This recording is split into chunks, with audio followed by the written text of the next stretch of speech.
ഹൃദയം ചെയ്യുന്ന സമയത്തുള്ള ഒരു മൈൻഡ് സ്പേസിലല്ല ഇപ്പൊ ഞാൻ നിൽക്കുന്നത്. ഹൃദയം ചെയ്യുന്ന സമയത്ത് ഐ വാണ്ടഡ് ടു കോൺകർ എന്താ പറയാ, എനിക്ക് എനിക്ക് പറയാൻ എന്റെ മ്യൂസിക്കലി എനിക്ക് പറയേണ്ട സാധനം പറയുക എന്നുള്ള ഒരു സ്പേസ് ആണ് വിനീതേട്ടൻ എനിക്ക് തന്നത്.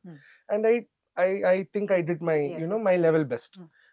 അതൊന്ന് റെവല്യൂഷനൈസ് ആയി ആ ആൽബം വന്നപ്പം. And it stays for ever. കാരണം എന്റെയും വിനീതേട്ടന്റെ ഡ്രീം അതായിരുന്നു, അങ്ങനെ ഒരു ആൽബം ക്ലാസിക് ക്രിയേറ്റ് ചെയ്യണം എന്നുള്ളത്. പിന്നെ ദെൻ ഒരു ജേർണി ആയിരുന്നു. തെലുഗുവിൽ പോയി, തമിഴ് ചെയ്തു.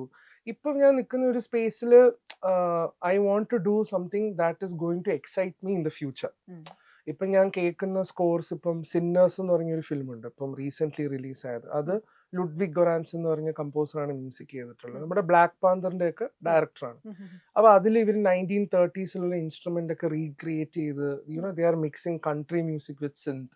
അപ്പൊ അതൊക്കെ ഇപ്പൊ ലാസ്റ്റ് വീക്ക് ഒക്കെ കേട്ടിട്ട് ഐ ഹാവ് ബീൻ ലൈക്ക് ഭയങ്കര അംബീഷ്യസ് ആയി. പിന്നെയും ഇനി എന്താ നമുക്ക് എക്സൈറ്റിംഗ് ചെയ്യാൻ പറ്റുന്ന, ഇനി എന്ത് ഇൻട്രസ്റ്റിംഗ് സ്റ്റോറിയാണ് കൊണ്ടുവരാൻ പറ്റുന്നത് musically, what can I offer.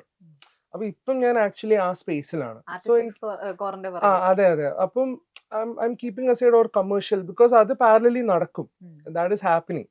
അതിങ്ങനെ നടന്നു കിടന്ന് സിനിമ, മ്യൂസിക്, ഫിലിം, മ്യൂസിക് അതിങ്ങനെ പോവും. നമ്മളെ തേടിയും വരും, നമ്മളും തേടിയും പോകും.